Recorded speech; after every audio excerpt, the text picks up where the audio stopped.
That's okay. You're too hefty. Honestly, we forgot you were part of it. We'll send it.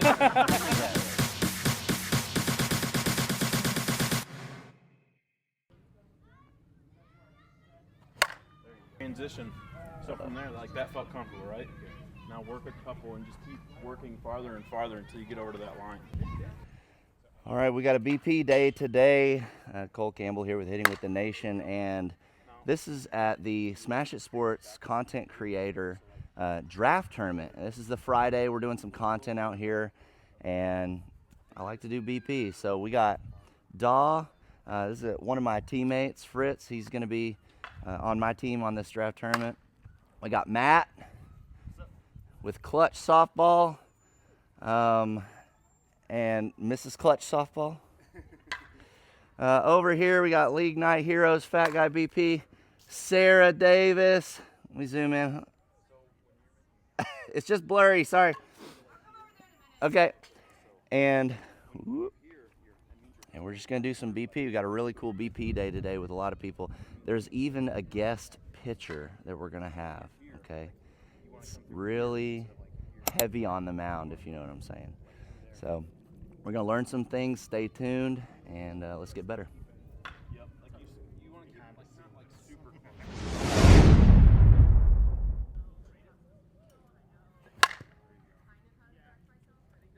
So you're trying to rush the barrel. I want your barrel to follow your hands and your hips. So right there, you got about here, your back hip stopped, your knob didn't go forward anymore, and you're just rushing this barrel over. And so this is where you made contact like this. And so that's why it was, if your hips go first and then your barrel goes next, and then this is where you make contact, that's where you're going to get your line drive better than a rollover. And your brain's about to explode because we're going to be analyzing every single part of your swing. So we're going to try to just keep it simple and yeah. That's a great swing. Yeah. You feel how you kind of attacked it there and you made really good contact? Yeah, just try and redo it again. Rinse and repeat, right? Until it becomes muscle memory. Muscle memory. There you go. Good Yeah. Now. Now you still got to do your step. You still got to keep your hands back and inside. Okay, we move.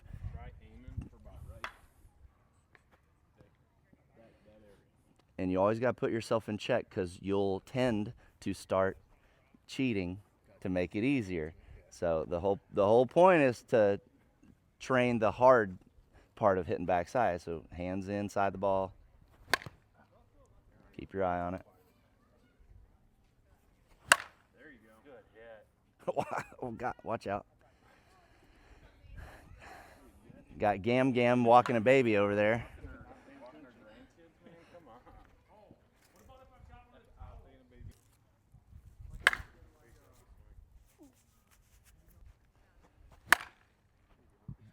Much better. Like that was, the barrel was following right through. Some of those other ones you saw where you topped it, that was you were rushing the barrel. You guys see that wood, Dawe? Probably the worst off the tee hitter. Tend to stay away from the tee. Some like 50% tend to hit like a wooden bat. Take some hacks.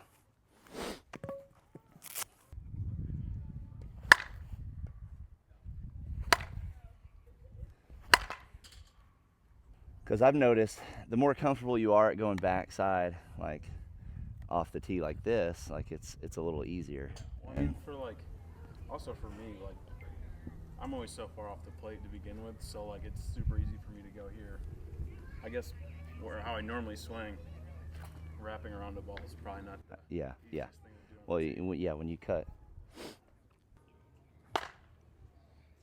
So give me the mental checklist you're going through right now when you're setting up to the plate. Right now, I'm just trying to get it to where I can get my hands loose right now, basically.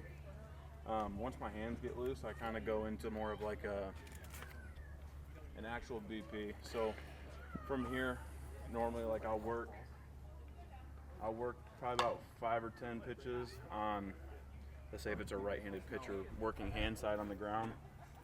And then I go to 5 or 10 on the left or on the glove side. And then I work right center, left center, and then from there after that round I'll work lines. Adam Ussery did something that I thought was kind of crazy. He did on purpose. Was when we were working our middle shots, if I threw a ball slightly outside on him, he would go the other way. Yeah, you work. And I was like, why are you doing that? I'm throwing it outside. Shouldn't you do your middle shot here? And he was like, well, if the pitcher's throwing it outside, that means it's 5-man's there. Like, I was like, it just. So like normally, like even in games, like if it's the inside pitch, I'm hitting the 1-4 hole. If it's an outside pitch, I'm hitting the 1-6. Yeah, I'd never thought in all my years, I'd never thought about that, and yeah, it was kind of a crazy thing to practice. Yeah, for sure. Now, granted, that's going to be more of the like higher level competition. That one might be in the gourd. I do got a question. Yeah. Hitting backside on the tee. Like, are you kind of just, because I know like when you hit backside in a game, you kind of wait for it to get right here before you swing. Mm-hmm. But the tee, it's different. So like, am I stepping in? So now it's on my leg and then hitting? So try not to look, this is what we were telling Fritz earlier. Try not to look at the plate when you're doing tee work, unless you are setting up the tee exactly where you want to make contact with the ball. Okay. So if the plate wasn't here, Yeah. and this was where the tee was, and you wanted to hit it down the line, where would you stand, right? Like, yeah, you would scoot up, because the ball, now imagine the pitcher pitching it, and that ball is getting deep in your swing, and then you're finishing over to that direction. That's kind of how I do tee, pushing to the backside. Heads up, Fritz.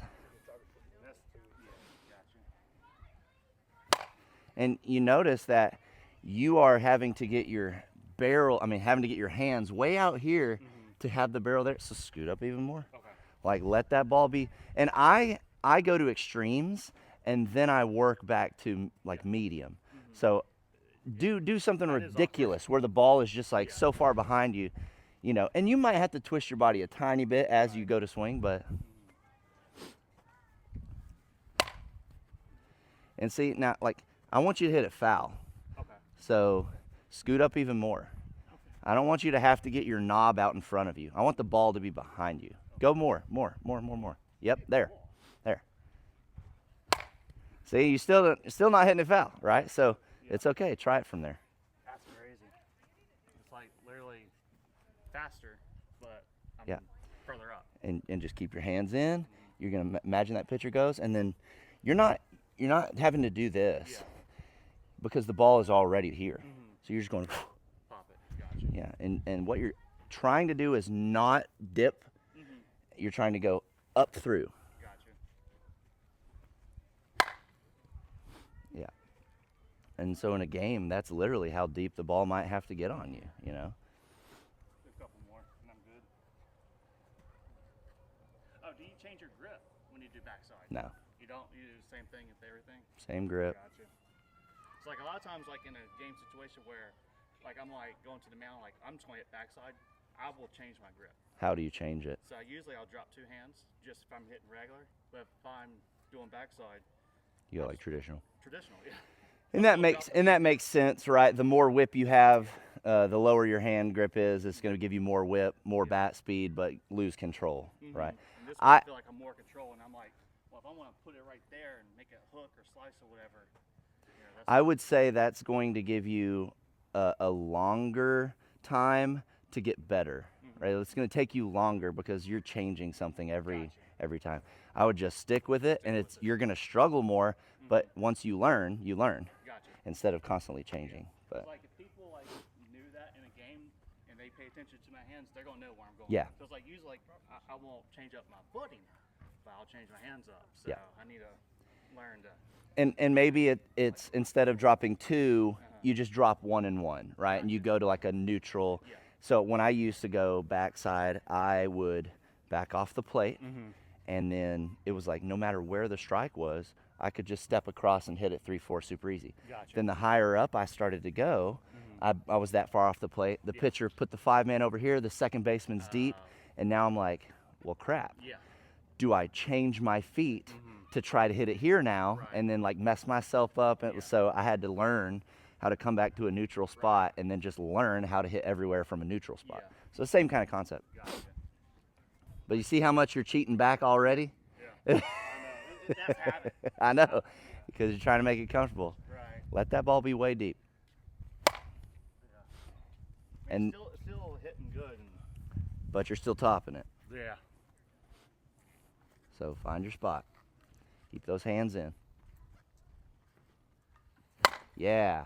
Yeah. So now you're feeling that knob go first, and then your barrel's out behind you there. Yeah. And so now, going middle, and then obviously as high as you can get it.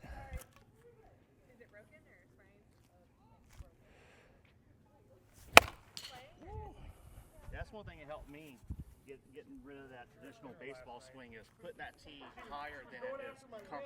Yeah. Unmute Start 'em high. if you're talking, unmute it. This is what it's all about. Yeah.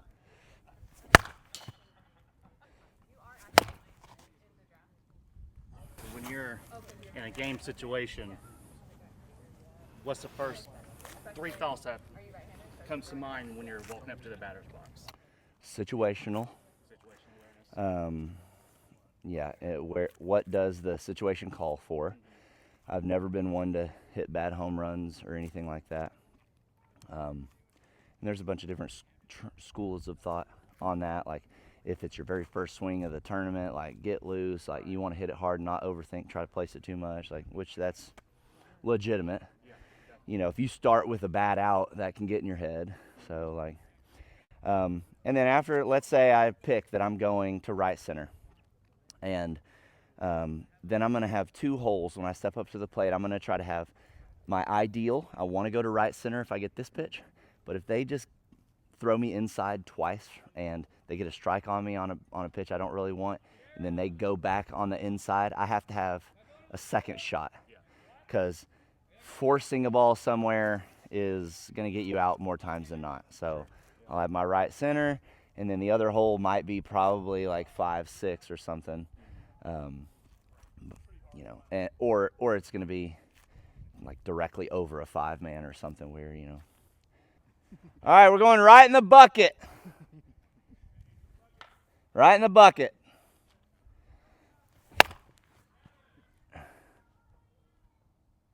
Okay, I got the distance.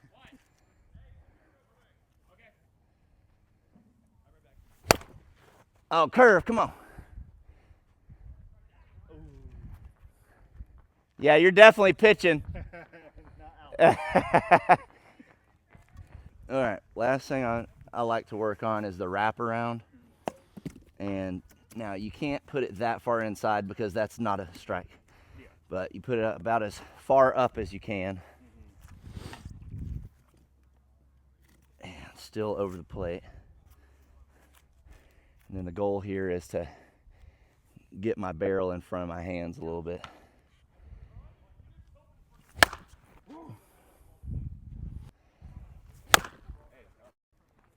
Such a good hit, though. All right, I'm gonna go 5, 6 once. There you go. And then try that again. There you go. There it is. Okay.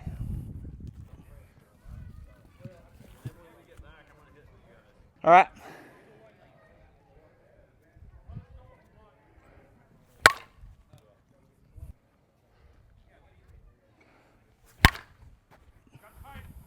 That's going.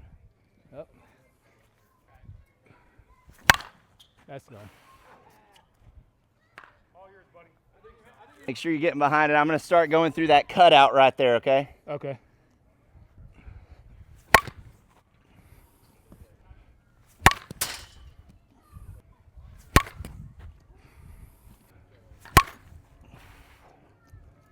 Now, usually when I pitch, I do a lot of switching between topspin and backspin.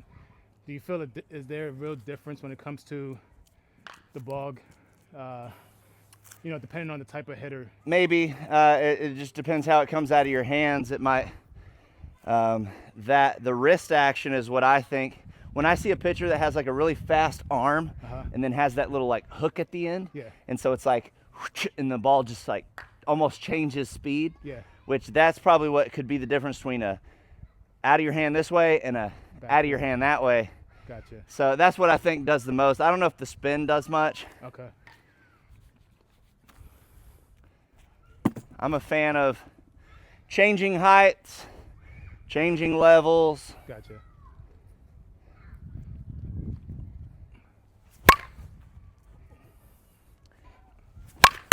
Woo. No.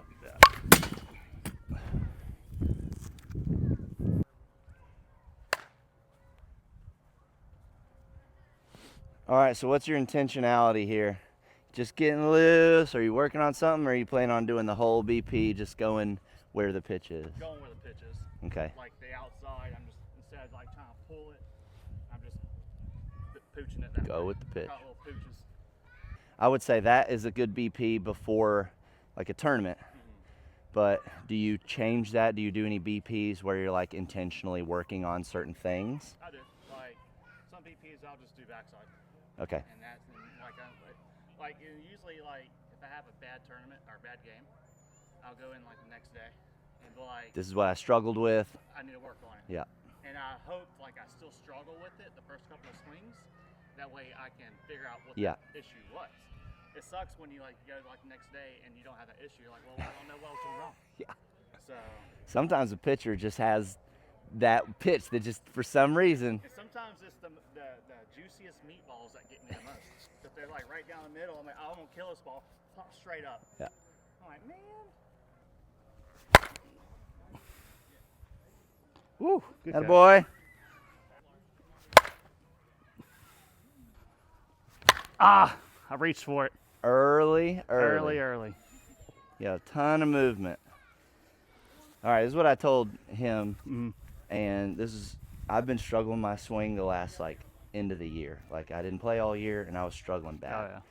And you know, I hit reviews and I hit good in reviews, but it's just like in the game I was just losing. Right. And Tyler was looking at me and he goes, you're a little bit late in your process, and so you're jamming down and doing everything really quick. And he goes, go slow and early. And I thought, like, you don't want to go early. Right. Because then you're going to be, like, reaching. You're going to be, which is kind of what you're doing right now. You're early, and you're having to slow your hands down. So I want you to go early as soon as he kind of releases. But I want you to go as slow-mo as you possibly can in your load. So, like, when you go, instead of, like, normally you're going, like, in this timing of here, I want you to go like so slow-mo that you're still balanced is here on your back leg, and then you can fire when you want to. Gotcha. But you're not waiting on your front foot to get down like I was doing. I was so late that I was having to, like, I was waiting, but then I was having to, like, get my front foot down. If you go slow and early, I'm ready, and then when I want to fire, I can fire. So maybe that clicks in your head. Maybe it's myself just up. a bunch of gibberish. Yeah. Gibberish.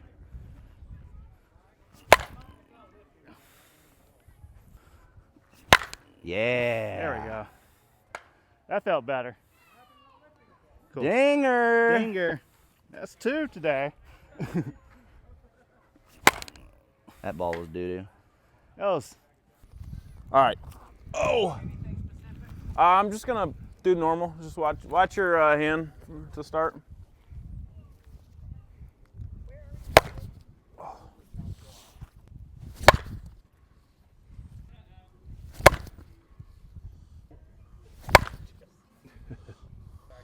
Not a huge one-piece guy. Never been. Feel it all myself. Nice. That was the, because I poured some gas. That was that would be. There you go. I'll just take a couple swings and then I'll go from there.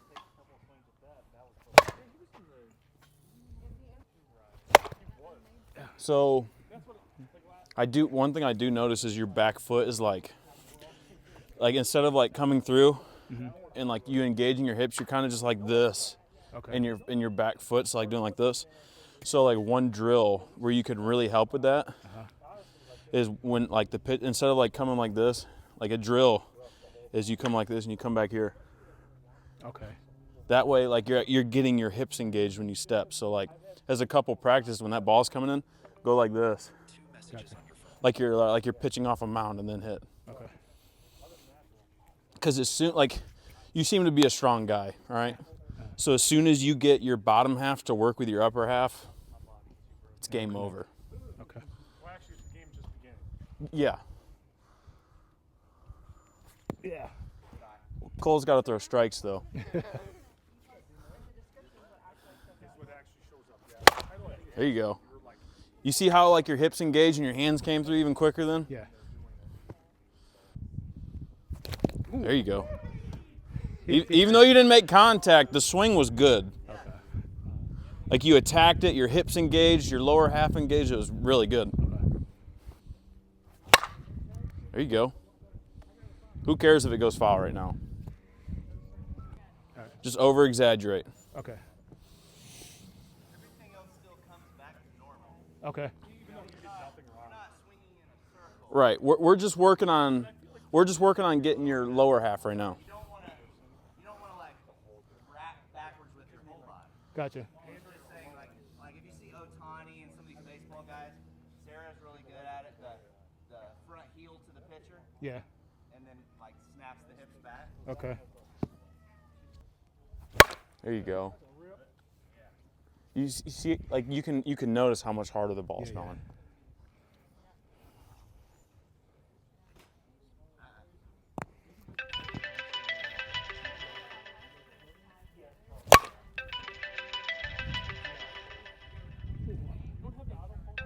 All right. Pick it up and tell him I'm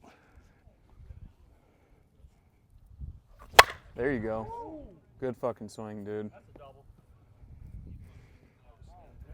timing was great on that. You were waiting, and just you came through. You didn't try to rotate your bat over. You just sliced right through. okay. Yeah, that's looking good. Yeah, see, your back foot is already moving so much better. Okay. So like normally your back foot was just staying straight like this, but now you're starting to get it to where it's where you're getting the rotational stuff that you need. Okay. I always think to myself, you do it Watch as the many ball. times as you want. And now after the one, There you go. Just hit it off the handle, but it was a good swing. Yeah. I felt that one.